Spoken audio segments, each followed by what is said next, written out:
नमस्कार दोस्तों, स्वागत है आप सभी का एक बार फिर travel Ankit Singh Thakur YouTube channel में।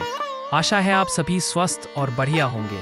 आज मैं आपको सुनाऊंगा अहिल्याबाई होलकर की कहानी।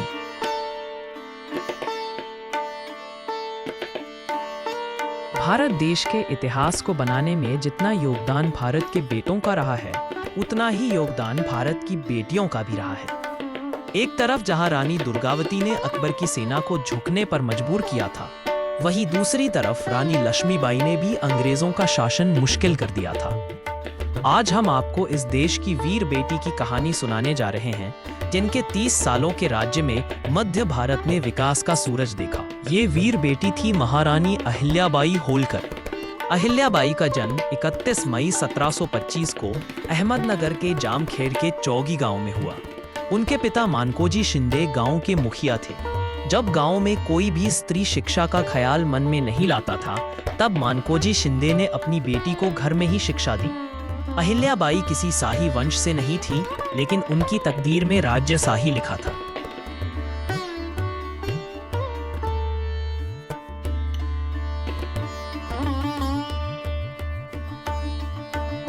इतिहासकार बताते हैं कि एक बार पुणे जाते समय मालवा के पेशवा मल्हार राव होलकर ने 8 साल की अहिल्याबाई को देखा। उस समय अहिल्याबाई भिखारियों को खाना खिला रही थी। उनकी सेवा और दया को देख मल्हार राव होलकर ने अहिल्याबाई का विवाह का रिश्ता अपने बेटे खंडेराव होलकर के लिए मांगा। सन 1733 में खंडेराव होलकर से विवाह कर 8 की उम्र में अहिल्याबाई मालवा आई। लेकिन सन 1755 में अहिल्याबाई होलकर पर संकट के बादल आए। तब कुंभेर के युद्ध के दौरान उनके पति खंडेराव होलकर वीर गति को प्राप्त हो गई। इस समय अहिल्याबाई होलकर 19 साल की थी। अपने पति की मृत्यु के समय जब रानी अहिल्याबाई होलकर ने सती होने का फैसला किया, तब उनके ससुर मल्हार राव होलकर ने अहिल्याबाई को रोक दिया। जीवन की कठिनाइयों के दौरान अहिल्याबाई के ससुर मल्हार राव होलकर उनके साथ रहे।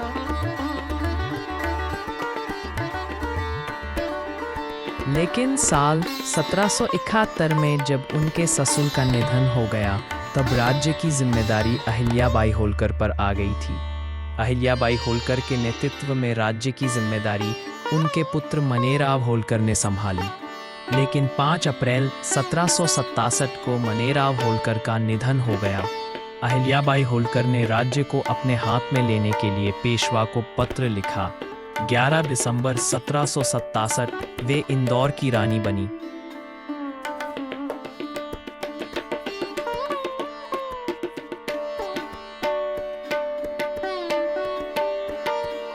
हालांकि कुछ लोग उनके विरोध में थे, लेकिन होलकर सेना ने उनका साथ दिया और उनके हर आदेश का पालन किया। लेकिन आसपास के राज्य के राजा इसके विरोध में थे। इसी बीच मालवा राज को कमजोर मानकर और राज्य हड़पने के मकसद से राघोवा पेशवा ने इंदौर में अपनी सेना को तैनात कर दिया। अहिल्याबाई होलकर ने महिलाओं की सेना बनाई, लेकिन अहिल्याबाई होलकर यह जानती थी कि उनकी सेना राघोवा पेशवा की सेना के आगे बहुत ही कमजोर है। तो अहिल्याबाई होलकर ने राघोवा पेशवा को पत्र लिखा कि अगर वे महिलाओं की सेनाओं से जीत भी गए, तो राघोवा पेशवा की कीर्ति और यश में कोई अंतर नहीं आएगा, और अगर वे हार गए तो संसार के सामने राघोवा पेशवा की कीर्ति और यश मिट जाएगी। अहिल्याबाई होलकर की इस कूटनीति का परिणाम था कि उनके एक पत्र से युद्ध टल गया और राघोवा पेशवा ने इंदौर की रक्षा का वचन भी दिया। अहिल्याबाई होलकर के शासन के 1 साल में ही लोगों ने देखा कि कैसे उनकी रानी राज्य की रक्षा कर रही है। अहिल्याबाई होलकर ने कई बार युद्ध के मैदान पर अपनी सेना का नेतृत्व भी किया। अहिल्याबाई होलकर ने अपने विश्वसनीय तोकोजीराव होलकर को सेनापति बनाया। मालवा की यह रानी कुशल राजनीतिक भी थी। रानी अहिल्याबाई होलकर ने अंग्रेजों की आने वाली नीतियों के खिलाफ पेशवा को पत्र लिखकर अंग्रेजों के प्रेम को दिखावा बताया। अहिल्याबाई होलकर के 30 साल के राज्य में इंदौर एक गांव से शहर में बदल गया। भारत के कई हिस्सों में मंदिरों के पुनर्विकास का श्रेय रानी अहिल्याबाई होलकर को ही जाता है। अहिल्याबाई होलकर ने कई घाट और बावड़ियों का भी विकास किया। रानी अहिल्याबाई होलकर शिव भक्त थी, इसलिए अहिल्याबाई होलकर ने सन 1777 को काशी विश्वनाथ मंदिर का विकास किया। अहिल्याबाई होलकर ने अयोध्या, द्वारका और हरिद्वार जैसे शहरों और मंदिरों का विकास करने में अहम भूमिका निभाई। अहिल्याबाई होलकर हर दिन लोगों की समस्या दूर करने के लिए सार्वजनिक सभा रखती थी। अहिल्याबाई होलकर ने हमेशा अपने राज्य के लोगों को आगे बढ़ने का हौसला दिया। अपने सुखी राज जीवन में अहिल्याबाई होलकर को बस एक बात का दुख था कि उनके दामाद की मृत्यु के दौरान उनकी बेटी सती हो गई थी। रानी अहिल्याबाई होलकर का 13 अगस्त 1795 को निधन हो गया। रानी अहिल्याबाई होलकर के दुखद निधन के बाद तोकोजीराव होलकर ने इंदौर राज्य संभाला।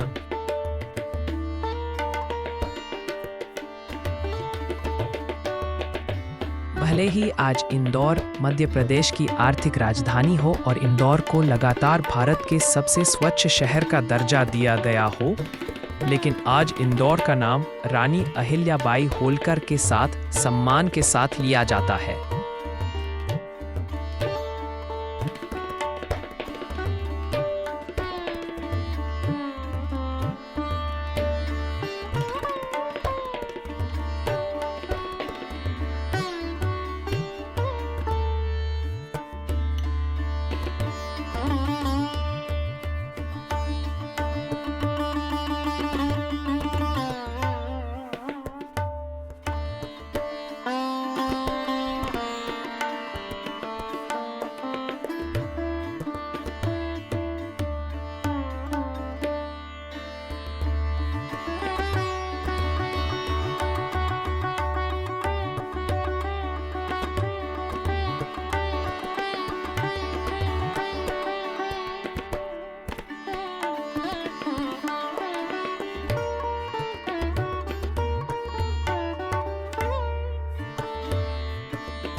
तो ये थी इंदौर की वीर रानी अहिल्याबाई होलकर की कहानी। आपको ये कहानी कैसी लगी कमेंट कर बताएं। अगर आपको मेरी मेहनत अच्छी लगी तो मेरे चैनल ट्रैवल अंकित सिंह ठाकुर को लाइक, शेयर और सब्सक्राइब जरूर करें। आपका बहुत बहुत धन्यवाद।